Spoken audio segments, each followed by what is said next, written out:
நமஸ்காரம். இன்னியோட proverb, never be an option, be the priority or be alone. பியூட்டிஃபுல்ங்க. நச்சுன்னு மூணு வார்த்தை. என்ன அழகாக சொல்லியிருக்கா பாருங்க. ஒன்று, தனியாக இருக்க பழகு. இன்னொன்று, ப்ரையாரிட்டி, எல்லாத்துலேயும் ஒன்றை முக்கியத்துவம் கொடுக்கணும். மூணாவது, ஆப்ஷன், வேணுமா வேண்டாமா. இந்த நம்ம ஷார்ட் பூட் 3 அப்படின்னு நம்ம விளையாடும் போது கூட உப்புக்கு சப்பானி அப்படின்னு சொல்லிட்டு ஒரு ஆளை நம்ம கூப்பிட்டோம். சும்மா நீ வாப்பா நில்லுப்பா அப்படிம்போம். அந்த மாதிரி இருக்கக்கூடாது. அது டெம்பரரி, ஒரு ஒரு ஒரு ப்ளே டைம், ஒரு ஃபன் டைம். அந்த டைமில் ஒரு ஆப்ஷனல், ஒரு உப்புக்கு சப்பானியா நீ வா நெல்லு சும்மாவா இரு அப்படின்னு சொல்லுவோம். That is for fun time, ஒரு ஒரு டெம்பரரி. பட் நிறைய பேர் வாழ்க்கையில் நிறைய பேர் அதை மாதிரி யூஸ் பண்ணுறான். அந்த மாதிரி இருக்கக்கூடாது. ஸோ நம்ம எப்போதுமே தனியாக இருக்கவும் பழக தெரியணும், இருக்க தெரியணும். இன்னொன்று, எல்லாத்துலேயும் ப்ரையாரிட்டி, பி தி ப்ரையாரிட்டி. அந்த ப்ரையாரிட்டியிலே நம்ம இருக்க தெரியணும். ஸோ இது ரெண்டும் தான் இம்பார்ட்டண்ட். அப்போது இது ரெண்டும் நமக்கு இருக்க தெரியணும் அப்படின்னா இந்த பிளாட்ஃபார்ம்லாம் நீங்கள் பண்ணினேள் அப்படின்னா கண்டிப்பாக ப்ரையாரிட்டி தான். அப்படி ஒருவேளை ப்ரையாரிட்டி இல்லை அப்படின்னா தனியாக இருந்து சாதனையாளர்கள் எத்தனையோ பேர் இருக்காங்க. தனியாக நின்று சாதனை பண்ணியிருக்கா. இப்போ நிறைய பேர் சொல்லுவா தெரியுமா, சிங்கிள் பேரண்ட் அப்படின்பா. இந்த சிங்கிள் பேரண்ட் அப்படின்னு நம்ம சொல்கிறது ரொம்ப ஈஸியாக இருக்கிற மாதிரி இருக்கும். ஆனால் அது எவ்வளோ கஷ்டம் தெரியுமா. எவ்வளோ விதமான அவமானங்கள், எவ்வளோ விதமான சாக்ரிஃபைசஸ், என்னெல்லாம் அவள் சந்திச்சிருப்பா, என்னெல்லாம் அவள் ஃபோர்கோ பண்ணியிருப்பா. ஸோ எதுவுமே ஈஸி கிடையாது. தனிமைங்கிறது இட் இஸ் நாட் ஈஸி. தனிமையிலே இனிமை காண முடியுமா அப்படின்னு கண்ணதாசன் அழகாக அந்த பாட்டு எழுதியிருப்பார். நிஜமாக தனிமரம் தோப்பாகாது. எவ்வளோ இந்த பழமொழிகள், எவ்வளோ ஓமைகள்லாம் நிறைய இருக்குங்க. ஸோ தனிமையில் இருந்து ஜெயிச்சவா நிறைய பேர். அதுக்கும் நமக்கு ஒரு தைரியம், மனோபலம், பணபலம், உடல் பலம் எல்லாம் இருக்கணும். ஸோ மனோபலம் இருந்தால் மட்டும் போராது, பணபலமும் உடல் பலமும் இருக்கணும். ஸோ இந்த காம்பினேஷன் எல்லாம் நமக்கு வேணும் அப்படின்னா இந்த platform will definitely help you. இன்னொன்று, ப்ரையாரிட்டி அப்படின்னு நான் சொல்கிறேனே, இந்த ப்ரையாரிட்டி அப்படின்னா நம்ம என்ன குவாலிட்டி நம்மக்கிட்ட ஜாஸ்தி இருக்கணும் அப்படின்னா லிசனிங் கெப்பாசிட்டி. ஒருத்தர் உங்ககிட்ட கான்வர்சேஷன் பண்ணுறாங்க, உங்ககிட்ட ஏதோ ஒன்று ஒப்பீனியன் கேட்குறாங்க, அவங்களுக்கு கன்ஃபியூஸ்டனாக இருக்காங்க. ஸோ உங்ககிட்ட ஒரு தெளிவு கேட்குறாங்கன்னா you should be in position to clear the doubts. அவளோட டவுட்ஸ் என்னவோ அதை கிளியர் பண்ணணும். இன்னொன்று, அவள் என்ன சொல்ல வராங்கிறத ஃபஸ்ட்டு அண்டர்ஸ்டாண்ட் பண்ணிக்கணும். இந்த மாதிரிலாம் நம்ம பண்ணணும் அப்படின்னா நமக்கு அந்த லிசனிங் பொறுமை இருக்கணும். நிஜமாக பொறுமை இருக்கணுங்க. நிறைய பேருக்கு அந்த பொறுமை கிடையாது. அவள் சென்டென்ஸ் ஆரம்பித்தோடனே அவள் ஜம்ப் பண்ணிவிடுவாள். அப்படி இருக்கக்கூடாது. அவள் என்ன சொல்ல வரா அப்படிங்கிறத நம்ம யூ ஹாவ் டு அண்டர்ஸ்டாண்ட். இன்னும் சில பேர் இன்னும் ஒரு படி மேலே நான் சொல்லுவேன். நான் அவள் கண்ணை பார்த்தே நான் கண்டுபிடிச்சிடுவேன். பிகாஸ் இந்த பிளாட்ஃபார்ம்லாம் நான் பிரயோகம் பண்ணுறதுனால I can read from their eyes. This is for ஷியோருங்க. I can read from their eyes. இதை நீங்கள் நம்புவேடா? Yes, I two.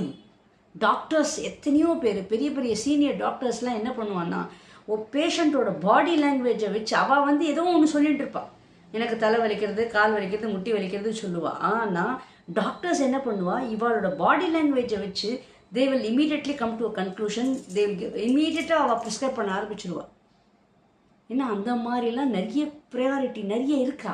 ஸோ அதெல்லாம் நம்ம இந்த பிளாட்ஃபார்ம் நம்மளை அப்படி அழகாக மெழுகுவர்த்தி அவ்வளோ அழகாக பண்ணுங்க.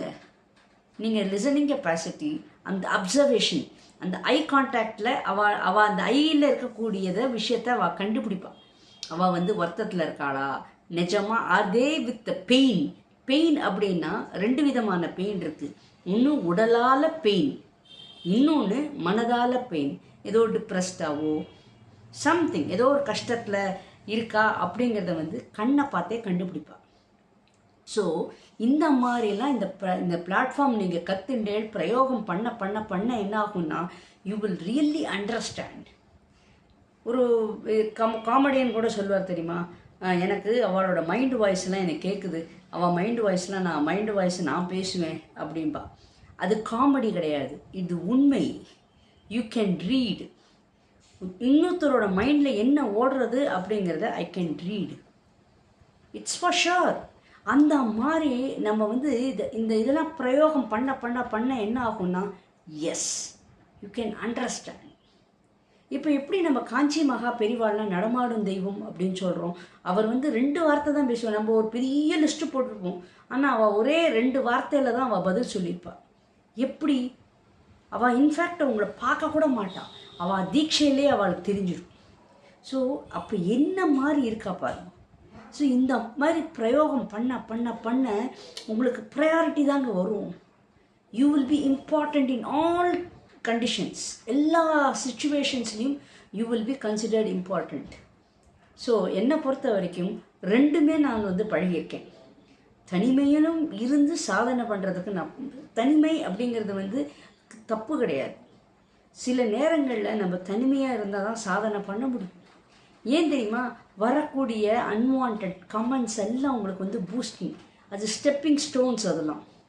அதெல்லாம் நம்ம வந்து பாசிட்டிவாக எடுத்து நான் சாதிப்பேன், நான் குத்துவேன், நான் எதிர்ப்பேன், என்னால் முடியும் அப்படிங்கிற இந்த வெறி வரும். எப்போது யாராவது உங்களுக்கு வந்து கமெண்ட்ஸு ஒரு மாதிரி அன்பிளசன்ட்னஸ் கொடுக்க இவா மேலே ஏறிண்டே இருப்பாள்.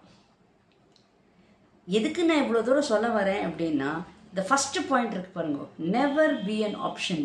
அது ரொம்ப கொடுமைங்க, அது ரொம்ப கொடுமை. அந்த மாதிரி நம்ம இருக்கவே கூடாது. அப்போ அந்த ஆப்ஷனாக இருக்கக்கூடியவா என்ன மென்டாலிட்டியில் இருப்பா அப்படின்னா, they will be confused, they are always depending on somebody. அதுதான், அந்த மாதிரி இருக்கக்கூடாது. உங்களுக்கு யூனிக்காக யூ ஹாவ் டு திங்க். இண்டிவிஜுவலாக நம்ம திங்க் பண்ணணும். இண்டிவிஜுவலாக நம்ம திங்க் பண்ணும்போது you will land right or wrong. ரைட்டாகவும் நீங்கள் லேண்டிங் பண்ணுறது வந்து ரைட்டாகவும் இருக்கலாம், தப்பாகவும் இருக்கலாம். But you have that power of thinking. இந்த ஆப்ஷன் அப்படிங்கிற கேட்டகரியில் இருக்கிறவா எல்லாருமே they don't have any self டெசிஷனே எடுக்க மாட்டா. ஏன் யாரையும் சார்ந்து தான் இருப்பாவா. அப்போ அந்த யாரையும் சார்ந்து இருக்கிறதுனால என்ன ஆகும் அப்படின்னா, what ever they do it is useless. அது நல்லா கூட பண்ணியிருக்கலாம், ஒரு சமையலாக இருக்கட்டும், இல்லை ஏதாவது ஒரு நல்ல ஒப்பீனியன் கூட அழகாக சொல்லியிருக்கலாம், ரொம்ப சில விஷயங்கள்லாம் ரொம்ப ஈஸியாக கூட பண்ணியிருக்கலாம். அவகிட்ட டெய்லரிங் எல்லாம் பல விஷயங்கள் அவகிட்ட கையில் ஒரு இருந்தால் கூட that is useless. Because they are not independent. அந்த இண்டிபெண்ட்டாக நின்று திங்க் பண்ணி சாதிப்போம், மோதுவோம், நிற்போம், எதிர்கொள்ளுவோம் அப்படிங்கிற தைரியம் இல்லை வாழ்க்கை. ஸோ தயவு செய்து அந்த ஃபஸ்ட்டு கேட்டகரி அப்படியே நீங்கள் அடிச்சிருங்க. Second category priority. இந்த ப்ரையாரிட்டிக்கு நீங்கள் வந்து கண்டிப்பாக யூ ஹாவ் டு கான்சன்ட்ரேட். இது நம்ம எல்லா விஷயத்துலையும் you have to be aware. Keep your eyes and years wide open. So எல்லா விதமான நாலேஜும் உங்களுக்கு தெரிஞ்சிருக்கணும். எல்லாத்துக்கும் மேலே லிசனிங் பவர் இருக்கணும். அதுக்கப்புறம் டெசிஷன், நம்ம என்ன எடுத்தாலும் ப்ராப்பராக எடுக்கணும். It should not harm anybody and it should be more beneficial to everybody. அதுவும் இருக்குது. ஸோ அதனால் எல்லாத்துலேயும் நீங்கள் வந்து அதை ப்ரையாரிட்டியாக இருக்கணும். தேர்டு வந்து நான் என்ன சொன்னேன், பி அலோன். ஒரு வேளை உங்களுக்கு மதிப்பு கொடுக்கலையா, இல்லை உங்களை வந்து உப்புக்கு சப்பானின்னு நினச்சாலா, உங்களோட மதிப்பை அவள் வந்து கருதலை அப்படின்னா, நீ தனியாக நின்று காமி.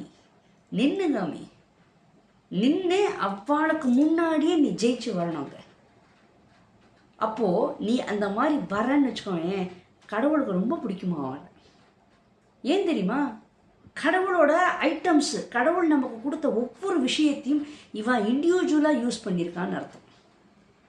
இந்த தனியாக இருக்கக்கூடியவா வந்து ஒன்னொன்றுத்தையும் அடிபட்டு இது இல்லை, இது பிரயோகம் பண்ணோம், இது இல்லை அது பிரயோகம் பண்ணோம் அப்படின்னு கடவுள் ஒன்னொன்றுத்தையும் கொடுத்ததை வந்து அவள் ஒன்னொன்றுத்தையும் யூஸ் பண்ணுறதுனால கடவுளுக்கு அவளை ரொம்ப பிடிக்குமா. சோதனை கொடுத்தாலும் கைவிட மாட்டாள். சோதனைகள் நிறைய கொடுப்பா, அவமானங்கள் எல்லாம் இருக்கும் அந்த தனியாக இருக்கிறவாளுக்கு. ஆனால் கைவிட மாட்டாள். ஏதோ ஒரு கஷ்டம் அப்படின்னா ஏதோ ஒரு ரூபத்தில் வந்து அவளுக்கு வந்து கடவுள் ஹெல்ப் பண்ணிவிடுவார். ஸோ இந்த பிரயோகம் பண்ணுவோம். இந்த பிளாட்ஃபார்மை வந்து இந்த ரேக்கியாக இருக்கட்டும், முத்ராஸாக இருக்கட்டும், மெடிடேஷனுங்க. இந்த மெடிடேஷன் வந்து அவ்வளோ ஹெல்ப் பண்ணுங்க, அவ்வளோ ஹெல்ப் பண்ணும். கண்டிப்பாக பல விஷயங்கள் உங்களுக்கு தெரியாதது, உங்களுக்கு உள்ளுக்குள்ளே பூட்டி இருக்கிறதெல்லாம் வெளியில் வருங்க. அப்படியே பாப்பப் பாயிண்டே வருங்க. ரொம்ப அழகாக இருக்கும். நமக்கு கடவுள் இப்படிலாம் கொடுத்துருக்காரா அப்படின்னு நீங்களே யோஜனை பண்ணுவேன். கண்டிப்பாக சப்ஸ்கிரைப் பண்ணுங்கோ, லைக் பட்டன் ப்ரெஸ் பண்ணவாத பண்ணுங்கோ, கமெண்ட் அடிக்காதவா கமெண்ட் அடிங்கோ. And if you find my messages informative, try to share among your contacts. Bye.